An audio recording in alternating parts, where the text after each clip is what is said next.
अस्सलाम वालेकुम स्टूडेंट्स, आज हम पढ़ेंगे biogeochemical cycles.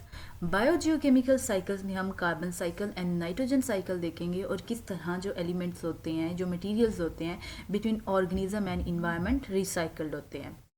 We know that environment is a source of material for all living organisms. Environment provide bioelements which are used by the organism for their bodies and metabolism. तो source of living क्या है, जो living organism के लिए source of material क्या हो सकता है, वो है environment. हमारा environment different materials provide करता है, different organic inorganic materials provide करता है to living organism for their survival. जिस तरह हम बात करें, इन्वायरमेंट प्रोवाइड करता है बायो एलिमेंट्स, ठीक है, जो ऑर्गेनिजम्स यूज़ करते हैं अपनी बॉडी के लिए और मेटाबॉलिज्म के लिए। The materials that are continuously recycled between organism and environment, वो मटीरियल जो इन्वायरमेंट प्रोवाइड करता है वो रिसाइकल्ड होते जाते हैं, ठीक है, बिटवीन ऑर्गेनिज्म एंड इन्वायरमेंट। तो इस तरह उनकी जो अवेलेबिलिटी है मटेरियल्स की, वो क्या कहती है, मेंटेन रहती है रिसाइकलिंग की वजह से।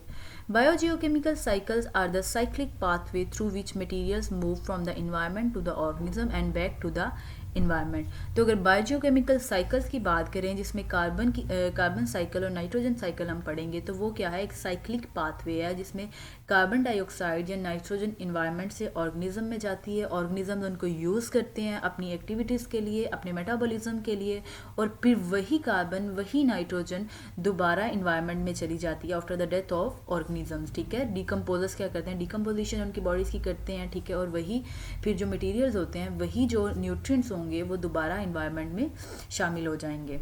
Since such movement of elements and inorganic compounds is essential for the maintenance of life, they are also called nutrient cycles. तो इन सारे इनऑर्गेनिक कंपाउंड्स की जो अवेलेबिलिटी है, इनका रिसाइकल होना इन्वायरमेंट के लिए बहुत ज़रूरी है और लाइफ को मेंटेन रखने के लिए ऑन अर्थ बहुत ज़रूरी है। तो ये जो साइकिल जिसमें ये सारे मटेरियल्स, ऑर्गेनिक इनऑर्गेनिक मटेरियल्स क्या होते हैं, रिसाइकल्ड होते हैं, इसे हम क्या कह देते हैं, न्यूट्रिएंट साइकिल्स कहते हैं। तो आज न्यूट्रिएंट साइकिल में हम पढ़ेंगे कार्बन साइकिल, देखेंगे किस तरह कार्बन डाइऑक्साइड एटमॉस्फेयर से आती है ऑर्गेनिजम्स के पास, ठीक है, और after the death of that organism, जब उनकी डेड बॉडीज़ होती हैं, उनकी डिकेइंग होती है, ठीक है, उनकी डिकम्पोजिशन करेंगे, माइक्रो ऑर्गेनिज्म बैक्टीरियाज करेंगे उनकी डिकम्पोजिशन, और किस तरह वो दोबारा एटमॉस्फेयर में चली जाती है। तो सबसे पहले पढ़ेंगे हम कार्बन साइकिल। तो कार्बन साइकिल पढ़ने से पहले हम कार्बन डाइऑक्साइड के, कार्बन के सोर्सेज की बात करते हैं कि कार्बन डाइऑक्साइड का, कार्बन के सोर्सेज कौन से हैं। अगर बिगेस्ट सोर्स की बात करें तो एटमॉस्फेयर में पाई जाती है कार्बन डाइऑक्साइड। उसके अलावा अगर बात करें तो अर्थ पे in the form of graphite and diamond पाई जाती है carbon dioxide. Carbon atoms is the principal building block of many kinds of biomolecules. अगर कार्बन डाइऑक्साइड की बात करें, कार्बन की बात करें, तो ये प्रिंसिपल ब्लॉक होता है, बिल्डिंग ब्लॉक होता है बायोमोलिक्यूल्स का। जैसे जितने भी ऑर्गेनिक मॉलिक्यूल्स होते हैं, जिनमें कार्बोहाइड्रेट्स आ गए, ग्लूकोज आ गए, ठीक है, स्टार्च, फ्रुक्टोज, ये सारे बायो मॉलिक्यूल्स जो हैं ये किससे बने होते हैं, कार्बन से बने होते हैं, ठीक है। तो जितने भी ऑर्गेनिक मॉलिक्यूल्स होंगे वो किससे बने हैं, कार्बन से बने हैं। तो कार्बन क्या है, बिल्डिंग ब्लॉक है, प्रिंसिपल बिल्डिंग ब्लॉक है बायो मॉलिक्यूल्स का। Carbon is found as graphite and diamond in nature, it is also occur as carbon dioxide in atmosphere. तो कार्बन वैसे ग्रेफाइट और डायमंड में पाई जाएगी और एटमॉस्फेयर में in the form of carbon dioxide पाई जाएगी ये। तो ऑन अर्थ इसके सोर्सेज की बात करें तो डायमंड की फॉर्म में और ग्रेफाइट की फॉर्म में ये पाई जाएगी कार्बन। अगर इसके अलावा इसके सोर्सेज की बात करें तो major source of carbon for the living world is carbon dioxide present in atmosphere and water. तो अगर मेजर सोर्स की बात करें जो लिविंग ऑर्गेनिज्म के लिए कार्बन डाइऑक्साइड, कार्बन का, वो क्या है, इन the form of carbon dioxide जो एटमॉस्फेयर में पाई जाती है, and water. Fossil fuels like peat, coal, natural gas and petroleum also contain carbon. Carbonates of the Earth's crust also give rise to carbon dioxide. तो अगर fossil fuels की बात करें जिनमें पीट आ जाता है, कोल होता है, petroleum and natural gas and coal are also the source of carbon dioxide for living organism. उसके अलावा जो अर्थ क्रस्ट होती है वो भी कार्बन डाइऑक्साइड को प्रोड्यूस करती है, कार्बन डाइऑक्साइड राइज करती है इसका level. Carbon cycle is a perfect cycle in the sense that carbon is returned to atmosphere as soon as it is removed. तो कार्बन साइकिल बेस्ट एग्जाम्पल है, best cycle है कि carbon किस तरह atmosphere से आती है लिविंग वर्ल्ड में, ठीक है, लिविंग ऑर्गेनिज्म में, और किस तरह फिर लिविंग ऑर्गेनिज्म से दोबारा एटमॉस्फेयर में जाती है जैसे ही जो लिविंग ऑर्गेनिज्म होंगे वो डेड या डिके होना शुरू होंगे। जैसे यहाँ पे देखें एटमॉस्फेयर में जो कार्बन डाइऑक्साइड प्रेजेंट है, ठीक है, तो एटमॉस्फेयर में जो कार्बन है प्लांट्स क्या करेंगे, by the process of photosynthesis उस कार्बन डाइऑक्साइड को यूज़ करेंगे ऑर्गेनिक कंपाउंड्स बनाने के लिए, ठीक है, और वही फूड फिर इनटेक करेंगे लिविंग ऑर्गेनिज्म, ठीक है, वो फूड जब इनटेक करेंगे तो हम जैसे हमें आपको पता है जब रेस्पिरेशन का प्रोसेस होता है तो हम ऑक्सीजन इनहेल करते हैं और कार्बन डाइऑक्साइड क्या करते हैं, एक्सेल करते हैं। तो पहले एटमॉस्फेयर से कार्बन आई प्लांट्स में by the process of photosynthesis, ठीक है, वही प्लांट्स ने जो फूड प्रिपेयर किया जिसमें जो ऑर्गेनिक कंपाउंड्स उन्होंने प्रिपेयर किए जैसे ग्लूकोज प्रिपेयर किया, तो वो कंपाउंड्स वो फूड जब इनटेक करेंगे लिविंग ऑर्गेनिज्म, तो लिविंग ऑर्गेनिज्म जब उस फूड को इनटेक करने के बाद उनका जो रेस्पिरेशन का प्रोसेस होता है जिसमें वो कार्बन डाइऑक्साइड क्या करते हैं, एक्सेल करते हैं, और वही कार्बन दोबारा एटमॉस्फेयर में चली जाएगी, ठीक है। इसके अलावा एक और सोर्स भी इसका हो सकता है कि यही प्लांट्स जब डेड हो जाते हैं, ठीक है, तो इनकी डिकम्पोजिशन करते हैं कौन, बैक्टीरियाज करते हैं। जो बैक्टीरियाज इनकी डिकम्पोजिशन करेंगे तो वो जो न्यूट्रिएंट्स होते हैं, जो मिनरल्स होते हैं, उनको क्या कर देते हैं, एटमॉस्फेयर में रिलीज कर देते हैं और सॉइल में, तो इस तरह भी वो दोबारा जो है एटमॉस्फेयर में कार्बन डाइऑक्साइड चली जाती है। या फिर जो इनसे जो वुड होगी, इन प्लांट्स की जो वुड होगी वो as a fossil fuels use होगी, जब उनका बर्निंग का प्रोसेस होगा, कंबस्टन होगी, तो वो कार्बन डाइऑक्साइड दोबारा एटमॉस्फेयर में चली जाएगी, ठीक है।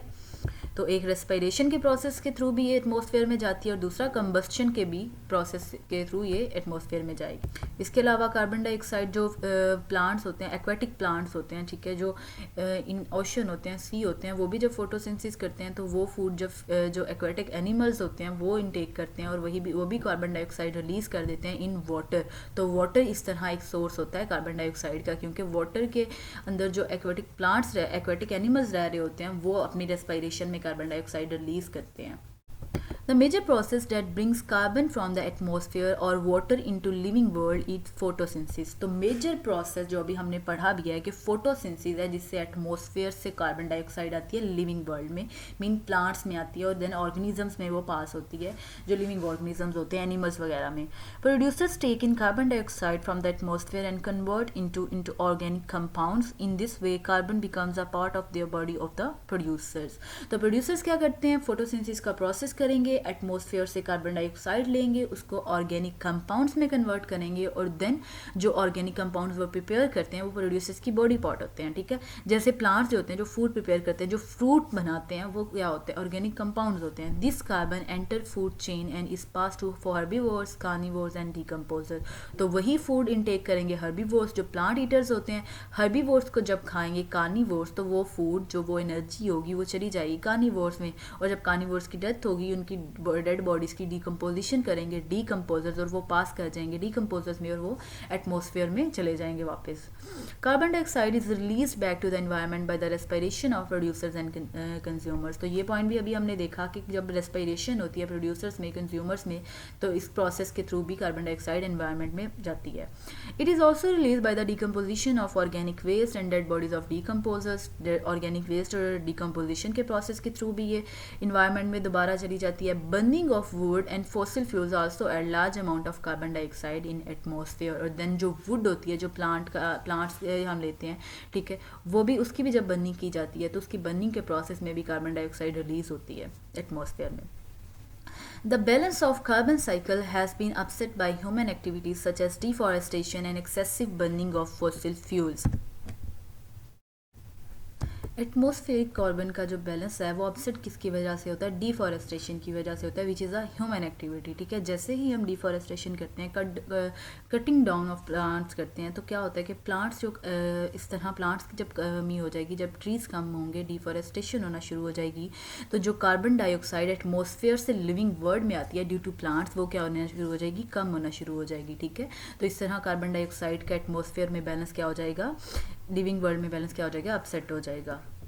As a result, the amount of carbon dioxide in atmosphere increasing, causing the greenhouse effect and global warming। तो जब डिफॉरेस्टेशन होगी तो एटमॉस्फेयर में कार्बन डाइऑक्साइड ज़्यादा होना शुरू हो जाएगी, क्योंकि वो लिविंग वर्ल्ड में तो आ ही नहीं रही, प्लांट्स जो कम हो गए हैं, तो इस तरह एटमॉस्फेयर में भी जो कार्बन डाइऑक्साइड है वो इंक्रीज़ होगी, जिसकी वजह से ग्रीन हाउस इफेक्ट और ग्लोबल वार्मिंग इफेक्ट क्या हो जाएगा, इंक्रीज़ होता जाएगा, ठीक है। और ग्रीन हाउस इफेक्ट और ग्लोबल वार्मिंग इफेक्ट ज़्यादा होगा तो ओजोन की लेयर की डिप्लीशन होना शुरू हो जाएगी, ठीक है, और जो हार्मफुल रेडिएशंस है वो अर्थ पे आना शुरू हो जाएंगे और डिफरेंट डिजीज़ कॉज कर